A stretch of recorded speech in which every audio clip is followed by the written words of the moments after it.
Bismillahirrahmanirrahim. Students, in the last lecture we discussed the structure of the male cone, on which the microsporangia are produced in the axils of the bracteoles on the microsporangiate shoot. And today we will discuss the structure of these microsporangia and the development of these microsporangia in Ephedra. The structure of microsporangium, it shows the three main parts. Number one, the two-layered wall, and number two, a prominent nutritive layer, the tapetum, and number three, the sporogenous tissue, which is surrounded by this tapetum, and this tapetum is in turn surrounded by the two-layered wall of the sporangium. The sporangium dehisces by formation of an apical slit in the sporangial wall. It means then when the pollen grains are mature, the sporangial wall, it forms a slit at its apical part, and then through this slit the pollen grains are released. Next, in this diagram we can see the structure of the microsporangium, in which we can see here the three parts of the microsporangium. This is the two-layered wall, and this is the tapetum, which is nutritive tissue. Tapetum layer is present inner to the wall of the microsporangium, and number third, in the center the sporogenous tissue is present, from which the microspores, haploid microspores, will be produced at the end. And this microsporangium, it becomes biloculate by the production of the band of the sterile cells, and these microsporangia are produced at the microsporangium tip. Microsporangiate shoot at the tip of the microsporangiate shoot, and this microsporangiate shoot, it has a stalk on which the microsporangia are produced. Now we will see how these microsporangia are developed. The development of microsporangium is eusporangiate in Ephedra, means that more than one sporangial initials participate in the formation of microsporangia, which are hypodermal cells. These hypodermal cells, which are the sporangial initial cells, after brief growth, these are separated into two groups by the appearance of a band of sterile cells, which we have observed in the previous diagram. And the microsporangium, it becomes biloculate, means it becomes two-chambered structure. The development starts when the sporangial initials divide by periclinal division to produce two cells, the outer primary wall cell and the inner primary sporogenous cell. The primary wall cell, it functions directly as the outer wall layer or epidermis of the sporangium, and the cells of this layer is become flattened and stretched. Then the primary sporogenous cell, it divides periclinally twice to produce three cells or three components, three parts. Number one, the inner layer of sporangial wall. Number two, the tapetum, and number three, the sporogenous cells. The tapetal cells, these become multinucleate and ultimately degenerate to provide the nutrition to the developing sporogenous cells. The sporogenous cells, these undergo repeated divisions means they divide many times. They divide repeatedly to form the archisporium. And at this stage, the inner wall layer is crushed. The archisporial cells now divide, and the last generation of these cells are known as the microspore mother cells.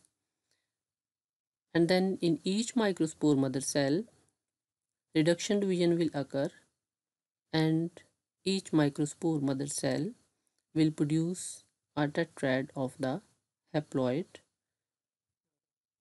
microspores. 4 haploid microspores will be produced. In this diagram, we can see some stages of the development of the microsporangium. This is the bract. In the axils of the bracteoles are produced,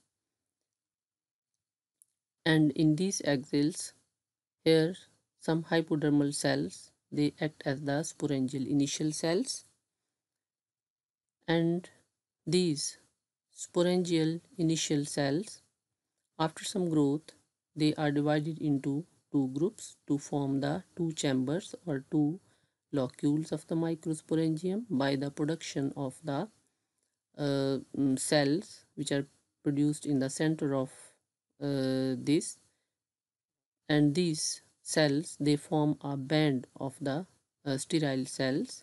This is the band of the sterile cells which divides this microsporangium into two chambers or two locules, and it becomes the biloculate structure.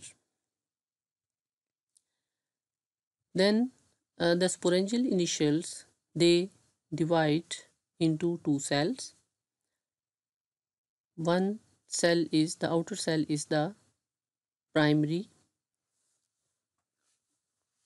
wall cell which will produce the epidermis, and the second inner sporogenous cell, it will divide to produce the three parts. Number one, middle layer or the inner layer of the wall, and number two, the tapetum cells, and number three, the sporogenous cells. Means the primary wall cell, it produces the epidermal layer, epidermis, outer layer of the wall, and the primary sporogenous cell will produce the three parts: inner layer of the wall, tapetum, and sporogenous cells. The tapetum cells, they will at later stage become multinucleate, and they will degenerate to produce the food, to provide the food for the developing sporogenous cells. And these sporogenous cells, they will divide repeatedly to form the archisporium cells, and these archisporium cells divide also and will form the cells which are known as the microspore mother cells. Means the last generation of the archisporium cells, archisporium tissue, are the microspore mother cells, and in these microspore mother cells reduction division will occur, and as a result of this reduction division in these microspore mother cells, tetrads of microspores are produced. In haploid, 4 microspores are produced in each microspore mother cell, and these tetrads in which the after this tetrad will produce the 4 haploid microspores. This is one haploid microspore which is produced after reduction division in these microspore mother cells. This is the development of the microsporangium, how microspores are produced in the microsporangium. Here we can see again the graphic representation of the development of the microsporangium. Sporangial initials, which are hypodermal in nature, is divided into two cells. Outer primary wall cell, which will form the outer wall layer or epidermis of the sporangium. Second, the inner primary sporogenous cell is produced from the sporangial initial. Inner primary sporogenous cells will divide twice to produce the three parts. Number one, inner wall layer, which will be later crushed. Number two, the tapetum, cells or tapetum layer, the cells of which will become multinucleate and degenerate after providing the nutrition to the developing sporogenous cells. And number three, the sporogenous cells, mean primary sporogenous cell will produce three parts: inner wall layer, because outer wall layer has been developed from the primary wall cell, tapetum, and the sporogenous cells. Sporogenous cells will divide to produce the archisporium tissue, and archisporium tissue cells, they will divide repeatedly to produce the last generation of this archisporium tissue, which are known as the microspore mother cells. And in these microspore mother cells, reduction division will occur, and each microspore mother cell will produce the tetrad of 4 haploid microspores. And these microspores, after germination, will develop into male gametophytes, which we will discuss in the next lecture, inshallah.